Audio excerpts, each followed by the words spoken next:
नमस्कार साथियों, स्वागत है आप सभी का ज्ञानवाह पे। तो आज हम बात करने वाले हैं नागरिकता से रिलेटेड विषय के ऊपर।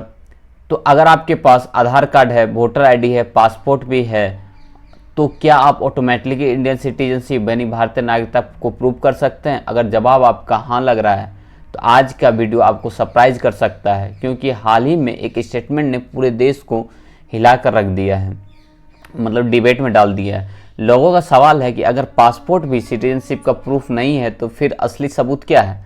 तो आज हम संविधान, नागरिकता एक्ट और सुप्रीम कोर्ट के जजमेंट के बेसिस पे पूरा सच को समझेंगे कि आखिर नागरिकता को प्रूफ क्या चीज़ है, नागरिकता का असली प्रूफ क्या है। तो चलिए इसकी शुरुआत करते हैं। उससे पहले आप लोगों से निवेदन है कि हमारे चैनल ज्ञानोबा को सब्सक्राइब कर दीजिएगा और अपने दोस्तों के साथ भी शेयर कर दीजिएगा। तो पहला है कि 24 जून को जो है मिनिस्ट्री ऑफ एक्सटर्नल अफेयर यानी विदेश मंत्रालय ने कहा कि पासपोर्ट मुख्य रूप से एक यात्रा दस्तावेज है, ना कि वो सिटीजनशिप का मतलब नागरिकता का डॉक्यूमेंट है। बस इतना सही बात ने सोशल मीडिया पर क्या कर दिया, बहुत बड़ी बहस छेड़ दी। पब्लिक का रिएक्शन आया कि यदि सबसे बड़ा सरकारी दस्तावेज ये साबित नहीं कर सकता कि मैं भारतीय हूं तो आखिर क्या कर सकता है। फिर लीगल रियलिटी भी इसमें देखा गया। लोगों ने सवाल भी उठाया, अगर पासपोर्ट जो है सबसे इम्पोर्टेंट गवर्नमेंट का डॉक्यूमेंट माना जाता है, हर एक चीज़ में उसको एज ए प्रूफ माना जाता है, सिटीजनशिप प्रूफ नहीं कर रहा है, तो इसका मतलब है कि फिर वो क्या चीज़, कौन सा डॉक्यूमेंट ऐसा है जो सिटीजनशिप को यानी नागरिकता को प्रूव कर रहा है। लेकिन सच ये है कि सरकार ने कोई नया रूल अनाउंस नहीं किया है कि हाँ सिटीजनशिप के लिए ये कोई कानून है या फिर ये डॉक्यूमेंट्स ज़रूरी है। उन्होंने सिर्फ एक पुराना जो एस्टेब्लिश लीगल पोजीशन था उसको एक दोबारा से क्लियरिफाई कर दिया, मतलब दोबारा से बताया है कि इस मंत्रालय ने किसी नई नीति की घोषणा नहीं की। उन्होंने केवल एक लंबे समय से स्थापित जो कानून था उसको दोबारा से दोहरा दिया है, जो दशकों से मौजूद है, मतलब बहुत लंबे समय से मौजूद रहा है हमारे देश में। तो अब है कि यहाँ एक बहुत इंपॉर्टेंट बात समझना जरूरी है कि सिटीजनशिप एक डॉक्यूमेंट नहीं है बल्कि एक लीगल स्टेटस भी है। अब पासपोर्ट तो एक लीगल स्टेटस तो नहीं है, क्योंकि पासपोर्ट एक आपका क्या है, टूरिस्ट मतलब घूमने के पर्पज से बनाया गया डॉक्यूमेंट्स हैं कि आप पासपोर्ट है तो आप अदर कंट्री में जाके रह सकते हैं कि हाँ आपको इंडियन गवर्नमेंट आपको इजाज़त देता है कि आप दूसरे कंट्री में जा करके रह सकते हैं, घूम सकते हैं। तो पासपोर्ट उसके लिए। तो अब है कि इस लीगल जो कानूनी स्टेटस है उसको डिफाइन करने के लिए भारत का संविधान और भारत नागरिकता एक्ट जो है, भारत नागरिकता अधिनियम 1955, ये एक तरह से लीगल स्टेटस है। वही पासपोर्ट एक्ट 1967 यानी जो ये पासपोर्ट एक्ट 1967 ये क्या है, ये एक अंतर्राष्ट्रीय यात्रा को मतलब रेगुलेट करता है। इसका मतलब ये हुआ कि पासपोर्ट आपको इसलिए मिलता है क्योंकि आप एक सिटीजन है, आप यहाँ के नागरिक है, इसलिए आपको पासपोर्ट दिया जाता है कि आप दूसरे कंट्री में जाकर आप भ्रमण कर सकते हैं, घूम सकते हैं। लेकिन पासपोर्ट खुद आपका सिटीजन तो नहीं बनाता है वो। तो नागरिकता एक कानूनी स्थिति है जिसे नागरिकता अधिनियम 1955 द्वारा परिभाषित किया गया। पासपोर्ट जैसे दस्तावेज में इस स्थिति के कारण जारी किए जाते हैं, लेकिन दस्तावेज अपने आप में कानून रूप से स्थिति प्रदान या गारंटी नहीं देता। ये मैंने आपको पहले बता दिया कि पासपोर्ट जो एक तरह से देखा जाए तो यात्रा पर्पज से बनाया गया है, ना कि एक तरह से गारंटी देता है कि आप यहाँ के सिटीजन हैं। कानूनी रूप से गारंटी नहीं देता है, ऐसे तो गारंटी देता है लेकिन कानूनी रूप से गारंटी नहीं देता है। तो अब आते हैं सबसे जो इंटरेस्टिंग पॉइंट है वो है पासपोर्ट एक्ट 1967 यानी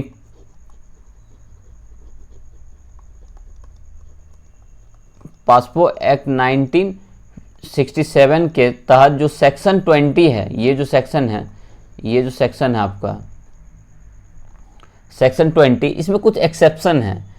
सेक्शन 20 के तहत सेंट्रल गवर्नमेंट जो है पब्लिक इंटरेस्ट में किसी नॉन सिटीजन को भी इंडियन पासपोर्ट दे सकता है। यानी मान लीजिए कि श्रीलंका सिटीजन भी चाहता है तो इंडियन पासपोर्ट ले सकता है, नेपाल का भी सिटीजन चाहता तो इंडियन पासपोर्ट ले सकता है, तिब्बतियन भी चाहता तो इंडियन पासपोर्ट ले सकता है, क्योंकि श्रीलंका में तमिल रिफ्यूजी भी रहते हैं। तो ये एक तरह से बहुत बड़ा इशू है भारत के लिए। तो यही कुछ एक्सेप्शनल है, ये एक्सेप्शनल सिचुएशन में व्यक्ति को मतलब अदर व्यक्ति को पासपोर्ट दिया जा सकता है। तो एक भारत सरकार जो है सरकारी यात्रा के लिए मतलब तिब्बतियन हो गया, श्रीलंकन हो गया, या फिर तमिल जो रिफ्यूजी है, शरणार्थी है, उसको भी कानूनी रूप से पासपोर्ट जारी कर सकता है। इसलिए भारतीय पासपोर्ट होना नागरिकता का जो है निर्णायक प्रमाण नहीं हो सकता है। ऐसा कौन बोला है? सुप्रीम कोर्ट के द्वारा बोला गया है कि प्रूफ माना नहीं जाएगा, नागरिक सिटीजनशिप को प्रूफ नहीं माना, क्योंकि अदर कंट्री के भी लोगों को एज ए रिफ्यूजी हुआ, एज ए तिब्बतियन, श्रीलंकन, ये सबको दिया जाता है। तो ये नागरिकता का इसका मतलब हो जाएगा कि वो भी फिर समझेंगे कि हम भारत के नागरिक है, तो इस वजह से ही इसको एज ए प्रूफ नहीं माना गया है। अब कुछ ज्यूडिशरी कंसेंट भी है, न्यायपालिका का क्या दृष्टिकोण है। तो मुंबई हाईकोर्ट 2013 में फैसला सुनाया था कि पासपोर्ट मुख्य रूप से क्या है, यात्रा दस्तावेज है, मतलब ट्रैवलिंग डॉक्यूमेंट्स है। पासपोर्ट क्या है? ट्रैवलिंग डॉक्यूमेंट्स है, और अपने आप में एक नागरिकता पूर्ण प्रमाण पत्र नहीं, मतलब नागरिकता को साबित करने के लिए प्रमाण पत्र नहीं माना जाएगा। ये एक तरह से देखा जाए तो सुप्रीम कोर्ट का, बॉम्बे हाईकोर्ट का, मतलब सॉरी जो मुंबई का हाईकोर्ट है, उन्होंने 2013 में फैसला दिया था। सुप्रीम कोर्ट 2026 में फिर मतदाता सूची जो है, मतलब जो SIR हुआ था, स्पेशल इंटेंसिव रिवीजन जो हो रहा था, इलेक्ट्रोल रिफॉर्म जो हो रहा था अभी 2026 में, तो उसमें भी बोला था कि जो ये आधार जो है, मतलब जो आपको वोटर ID, वो भी एक तरह से पहचान पत्र है। मतलब वो पहचान पत्र पुष्टि करता है कि आप वोट देने के लिए, आप अपने लीडर्स को चुनने के लिए आप एलिजिबल है, बल्कि आप उससे प्रूफ नहीं कर सकते आप लीगली सिटीजनशिप हैं। तो एक तरह से देखा जाए तो ना आधार कार्ड है, ना पासपोर्ट है, ना वोटर ID है। तो आखिर ये फिर नागरिकता प्रूफ करता कौन है? तो नागरिकता प्रूफ करने के लिए बेसिकली बहुत सारे अलग अलग डॉक्यूमेंट्स लगते हैं। तो अगर डॉक्यूमेंट सिटीजनशिप प्रूफ नहीं करता है तो फिर सिटीजनशिप प्रूफ करता कौन है? तो इसके लिए अलग अलग डॉक्यूमेंट लगता है। जवाब है लॉ का जो प्रोविजन है और आपका जो बर्थ यानी जो डिसेंट का जो रिकॉर्ड है, मतलब बर्थ से रिलेटेड जो रिकॉर्ड है, वो क्या करता है? वो नागरिकता को मेनली प्रूफ करता है। नागरिकता को प्रूफ करने के लिए अलग अलग फेज, अलग अलग कानून भारत में बदलते आए हैं। तो अलग अलग फेज में बनाए। तो पहला फेज आया था 1955 में, दूसरा फेज बना था 1988 में, 1987 में, और तीसरा फेज अभी 2004 में रिसेंट का फेज 2004 में बना है। तो अब इसके अकॉर्डिंग हम बात करते हैं कि आखिर इस सब फेज में मतलब था क्या। तो पहला हम लोग बात करेंगे 1955 से जो 1987 का जो बात है उसमें बात करते हैं कि उसमें आखिर था क्या। तो 26 जून 1950 से 30 जून 1987 तक जो रूल बहुत ही सिंपल था भारत में कि अगर कोई भी व्यक्ति भारत के धरती पर जन्म लेता है तो वो ऑटोमेटिकली क्या होगा? इंडियन भारतीय नागरिकता कहला जाएगा, उसको भारतीय नागरिकता मिल जाएगा अगर वो जन्म लेता है भारत के सॉइल पे। तो उस समय पेरेंट्स मतलब जो माता पिता थे उसका कोई नेशनलिटी का लीगल स्टेटस का इन्वेस्टिगेशन मतलब जांच पड़ताल नहीं होता था। ये डायरेक्टली आप जन्म लिए हैं भारत में तो आपको नागरिकता मिल जाती थी। फिर फेज 2 जो आता है जिसमें 1987 से लेकर के 2004 तक का जो फेज है, ये फेज थोड़ा सा अलग था। इसमें क्या था कि अब आपको भारत में जन्म होता है, साथ ही आपका एक और कंडीशन भी इसमें जुड़ जाता है। कम से कम आपके एक पेरेंट्स जो है यानी माता पिता में से कोई एक भारतीय होना बहुत जरूरी है, तभी आपको जाकर नागरिकता मिलेगा। कब था? ये सेकेंड फेज में था, 1987 से 2004 तक में था। ये बदलाव एक तरह देखा तो असम जो मूवमेंट जो हुआ था, असम में जो आंदोलन हुआ था और जो इलीगल इमिग्रेंट्स मतलब इलीगल जो अवैध जो लोग घुस रहे थे उसके लिए एक तरह से देखा जाए तो बहुत बड़ा ही बदलाव लाया गया था। उस वजह से इस कानून को संशोधन किया गया था। अब फेज 3 आता है 2004 से और अभी तक जो लगभग 2004 से लेकर अब तक लगभग चल रहा है। तो उसमें क्या है कि सिटीजनशिप तभी मिलेगा जब दोनों पेरेंट्स आपके कौन होंगे? भारत के नागरिक होंगे, तभी आपको सिटीजन मिलेगा। ये भी या फिर एक पेरेंट्स हो और दूसरा इलीगल माइग्रेंट ना हो, मतलब कि अगर आपको भारत का नागरिकता चाहिए तो आपके दोनों यानी माता पिता दोनों क्या भारत के नागरिक हो। अगर माता पिता अगर भारत के नागरिक नहीं तो एक आपके तो भारत के नागरिक होना चाहिए, दूसरा इलीगल माइग्रेंट नहीं होना चाहिए। मतलब इलीगली जो कोई अदर कंट्री में घुस जाते हैं और फिर वहाँ बस जाते हैं, फिर वहाँ के मतलब वहाँ के नागरिक से मान लीजिए शादी कर लिए तो वो एक ऑटोमेटिकली हो जाते हैं। तो इसलिए आपको इलीगल माइग्रेंट नहीं होना चाहिए as a time of birth, यानी बच्चे का जब जन्म होता है तो इलीगल माइग्रेंट नहीं होना चाहिए, तभी जाके आपको नागरिकता मिलेगी। तो अब आता है कि ये डॉक्यूमेंट्स क्या क्या प्रूव करता है, क्या सिटीजनशिप मतलब सिटीजन नागरिकता को क्या प्रूव करता है, तो उसके बारे में आधार कार्ड क्या करता है। आधार कार्ड हमारे पहचान को बताता है, यानी प्रूफ ऑफ आइडेंटिटी है। फिर जो हमारा निवास प्रमाण पत्र, उस निवास को भी दर्शाता है, प्रूफ ऑफ रेसिडेंस भी बताता है, लेकिन सिटीजनशिप को नहीं दिखाता है। वोटर आईडी भी सेम काम करता है, आइडेंटिटी प्रूफ है, रेसिडेंस का निवास का प्रूफ है, लेकिन सिटीजनशिप का प्रूफ नहीं है। पासपोर्ट भी क्या है, आइडेंटिटी का प्रूफ है, जो रेसिडेंस है उसका भी प्रूफ है, ट्रैवलिंग यात्रा का प्रूफ है, यात्रा का अधिकार देता है पासपोर्ट, लेकिन सिटीजनशिप का स्ट्रॉन्ग एविडेंस पुट नहीं करता है। मतलब एक तो सिटीजनशिप का प्रूफ देता है, लेकिन मेनली सुप्रीम कोर्ट का फैसले के बाद, हाई कोर्ट के फैसले के बाद उसको स्ट्रॉन्ग एविडेंस नहीं माना गया है। तो फिर आखिर सिटीजनशिप मतलब नागरिकता का अधिकार देता कौन है, तो उसका अलग अलग तरीके से अलग अलग टाइम पे जो है प्रमाण पत्र दिया गया गवर्नमेंट के द्वारा या फिर सुप्रीम कोर्ट के द्वारा दर्शाया गया है कि अलग अलग टाइम पे अलग अलग डॉक्यूमेंट जो है वो क्या हुआ, नागरिकता का प्रूफ देगा एज ए लीगली। तो अब है कि नागरिकता का पहचान क्या होता है, तो उसमें मेनली देखा गया है कि मतलब जब भी इशू हुआ है तो लोगों ने चैलेंज किया या फिर लोगों ने मतलब डॉक्यूमेंट्स जो एस्टेब्लिश मतलब डॉक्यूमेंट जो दर्शाया एज ए लीगली मतलब कानूनी तौर पे, तो उसमें है कि आपका बर्थ सर्टिफिकेट हो सकता है पहला, तो साथ में पेरेंट्स का डॉक्यूमेंट्स होना चाहिए, प्लस जो उस समय का कानून है उसके तहत आप उस कानून के तहत आप उस शर्तों को पूरा कर सकते हैं, तभी जाके आपको क्या होगा, आप भारतीय नागरिक को आपको भारतीय नागरिक जो है उसका मान्यता होगा। मतलब आपको 3 चीज़ होना चाहिए, एक तो आपको बर्थ सर्टिफिकेट होना चाहिए, पेरेंट्स का डॉक्यूमेंट्स होना चाहिए, यानी पेरेंट्स से रिलेटेड कि वो यहाँ पे उसका ज़मीन का पेपर होना चाहिए। फिर उस समय का जो कानून है जिस समय आप नागरिकता प्रूव कर रहे हो उस समय का कानून जो चल रहा है, कानून क्या कहता है उसको आप प्रूव कर सकते, तभी जाके आपको नागरिकता का अधिकार मिलेगा।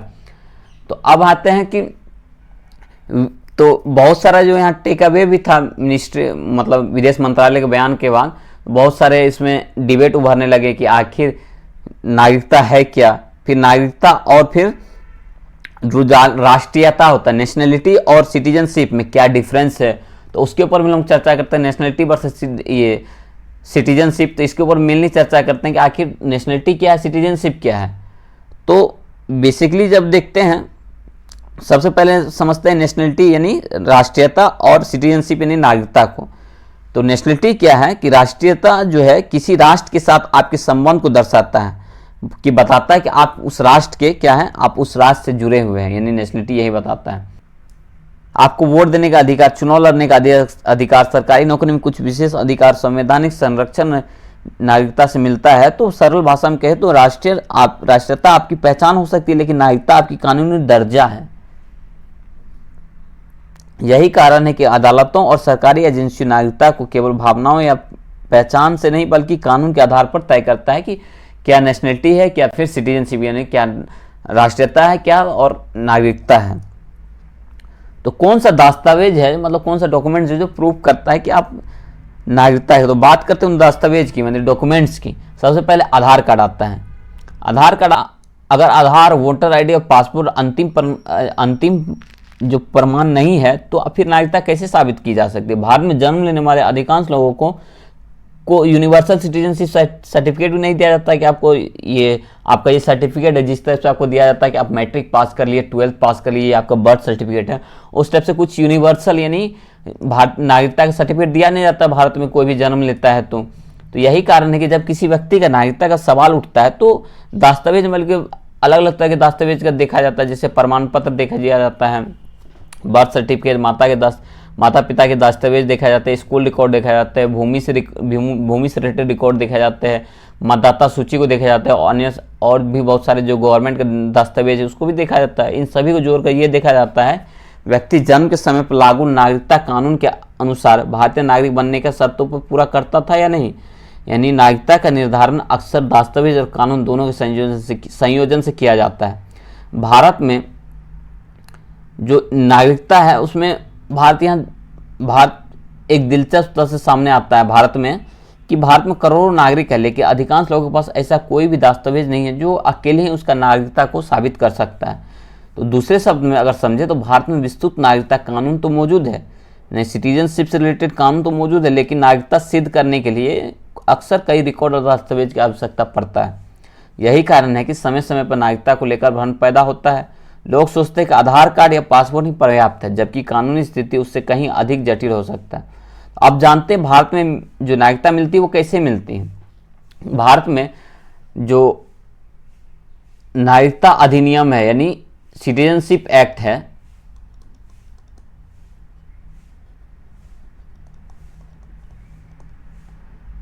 मैंने आपको बता दिया डॉक्यूमेंट्स क्या क्या चाहिए होता है, birth certificate, voter ID, passport, Aadhaar card, school driving certificate, driving licence, land और प्रॉपर्टी रिकॉर्ड, गवर्नमेंट से इशू सर्टिफिकेट, तब जाके ये सब आप प्रूव करते हैं। साथ में उस समय के कानून को अगर आप साथ में अगर प्रूव कर देते हैं कि हाँ, तब जाके आपको नागरिकता साबित कर सकते हैं कि हम भारत के नागरिकता है। तो अब आते हैं कि क्या क्या नागरिकता कैसे मिल सकती है। तो सिटीजनशिप एक्ट 1955 के तहत भारत में 5 तरीके से जो है वो नागरिकता दी जाती है। पहला है क्या, जन्म के आधार पर, बाय बर्थ।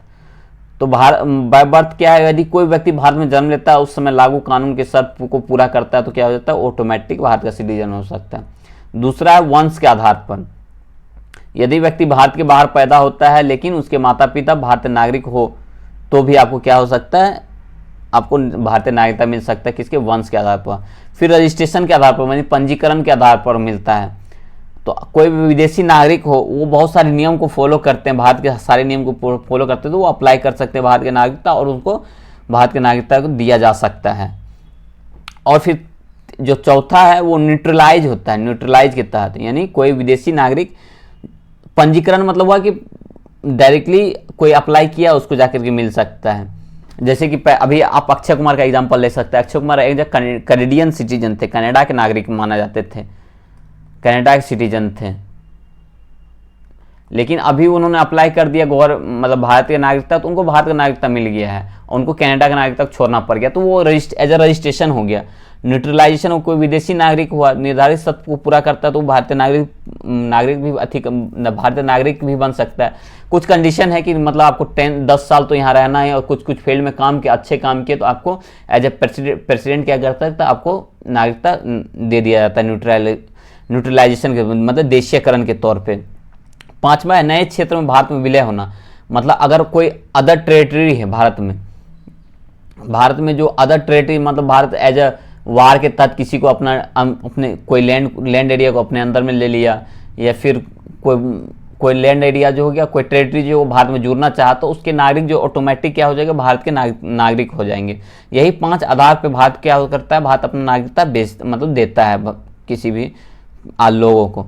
तो अब है कि नागरिकता सिद्ध करने के लिए जो दस्तावेज लगते हैं वो क्या क्या लगते हैं, मैंने आपको बताया। पासपोर्ट है, पासपोर्ट क्या है, जो ट्रैवलिंग डॉक्यूमेंट्स है, जो क्या है इशू किया जाता है वेरिफिकेशन के लिए, बट लीगली क्या करता है, प्रूफ नहीं सिटीजनशिप का। आधार कार्ड है क्या, रेसिडेंस का है, मतलब आपका निवास का प्रमाण पत्र देता है, लेकिन वो सिटीजनशिप का भी प्रूफ नहीं करता है।